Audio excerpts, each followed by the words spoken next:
Today, I did want to introduce the ingredients so that we can chat about them really quickly. Now here I have 1.5 pounds of fresh black eyed peas. The way you cook them and treat them is a little bit different from dried, so we'll chat about it just a second. I have chicken broth.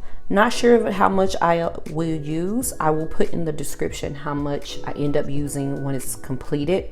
But really important, the fresh black eyed peas do not take as long to cook as dried black eyed peas. So any way we can impart flavor into this, we want to, which is the reason why I opted to go with chicken broth over water. Also, today I have smoked neck bones, again because it's a little bit less time for this to become off the bone than if I went with something like a smoked turkey leg or let's say a ham hock. So same concept here.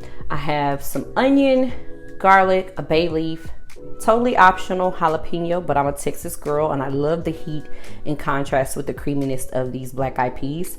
And then I'm gonna add a little bit of bacon oil for flavor. Now the black eyed peas itself, this time of year, I always get these from my local farmer's market. They have them on hand and I usually stock up on them so I can enjoy them even when they're not in season. I just put these in the freezer. But one of my kids who is not a fan of beans actually likes the flavor of these fresh black eyed peas, and so we go with those. If you can find them, they're delicious. They don't take as long to cook, and they're very, very creamy in comparison to the dried black eyed peas. But let's go ahead and get to cooking. In my pot here, I have about 2 tablespoons of the reserved bacon oil. You can use butter here, but like I said, with these black eyed peas, I like to put flavor in every layer that I can. So I got bacon oil. I'm gonna add in my onion and saute this for a few minutes.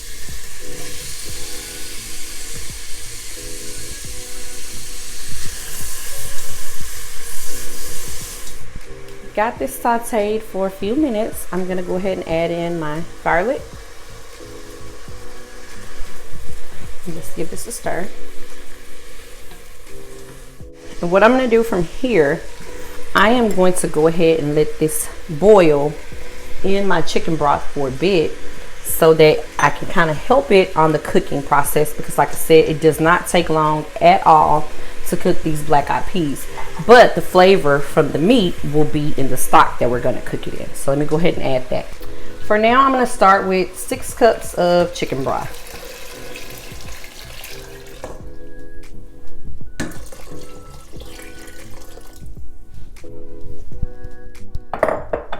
I'll bring this up to a boil, put a lid on, and then let this cook for 30 minutes. This has been simmering away here at for about 30 minutes.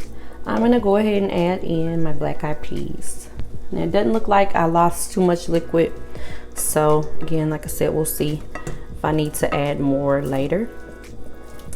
Gently add these in so I won't get any splashback. I'm gonna let this cook for a little bit before I test for seasoning. Seasoning will always be your preference, but I will share about how much I add if I do add any.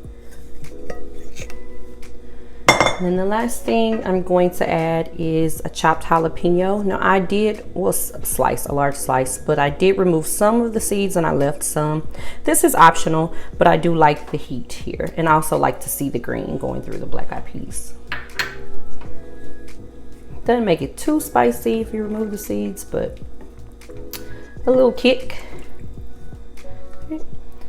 I am going to bring this up to a boil and then just let it simmer until these are done. These simmered for exactly 30 minutes and they were tender, creamy, and delicious.